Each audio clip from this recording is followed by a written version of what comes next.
Hi, brother. Aloha.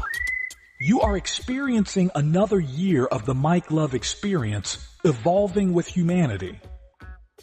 And one of the things that I've noticed between some of your earlier work and calling out the leaders. I hope so. So, what's the difference between this year and maybe 2 years ago at Reconnection? 1,000 lifetimes. A vast canyon of difference. Yeah, the world is changing, man. So quickly. Exponentially. Quicker and quicker. And yeah, we have to evolve with it. And I think it's also like the level of awakening that's happening is growing exponentially, along with the amount of suffering and oppression that's happening. So it's like these two things are reflecting each other. Yeah, so there's a lot of work to be done. And we're doing our best to do our part, and hopefully to ignite that spark in others. I think you are. I'm just witnessing some of the testimonies of people experiencing your show. The vibration and resonance they're getting from it. They're being lit up. I saw some that were a year ago or months ago that maybe first heard your music. And that's a testimony back to you. A good mirror reflection. Yeah, absolutely. And what is the image of what you're bringing out right now? Where is it going? Where are we going, Mike? I don't really know. I'm really a man that lives in the present, and I try not to make plans or project what's going to happen in the future, just because it's so unpredictable.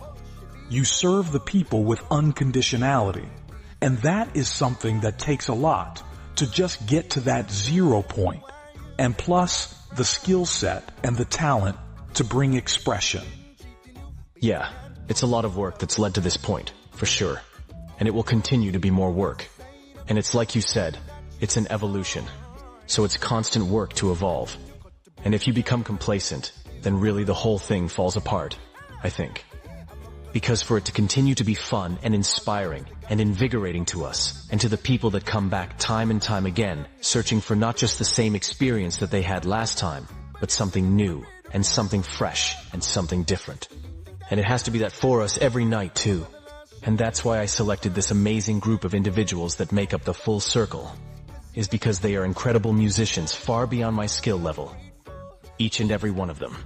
So every time we get on stage, I'm just like a student learning from them. As we play together, groove together, move together, I'm a student. And it's the same with the people that are here too. It's all a collective experience. So I learn from them as well. It's different perspectives every time.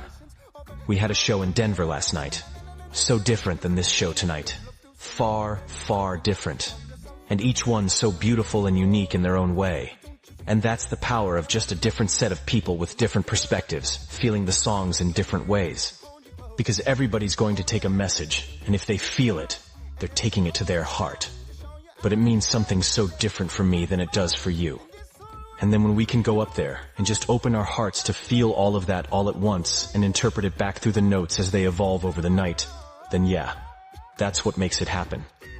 That's what makes it unique every night. That's why we can't play to tracks like a lot of the other bands that I love and respect. But yeah, it's just not our way. We have to be able to move in the moment. I agree. And then, plus the cool thing about the music world and the sacred house of sound is what I kind of like to refer to as, at least where it's always in a space of pristineness, is that you actually skillfully play these things intuitively. So the ability to stretch the timeline and offer, I think, opening up the heart and maybe getting a little grease or grace in there. You know, the speak of fluidity into a person's stuck life, you know? Yeah, that's absolutely what we try and do. Yeah, try and come to town. And just bring a little inspiration, shake things up and get people back on track, you know. Indeed. I think, I definitely felt it tonight.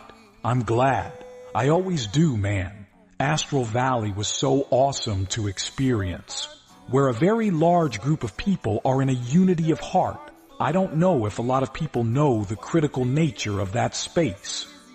It's so beautiful, and I experienced that here tonight again. Yeah, it's where we try to bring where we go. Yeah. We try to get people into a meditation, you know. When we dance together. when we sing together, when we move together, focused on one rhythm, one sound. It's a meditation.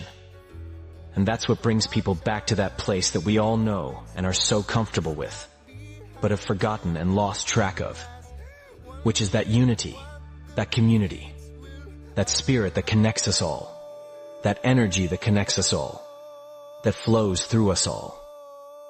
You know, the system that we live in really seeks to divide us and make us feel separate and alone.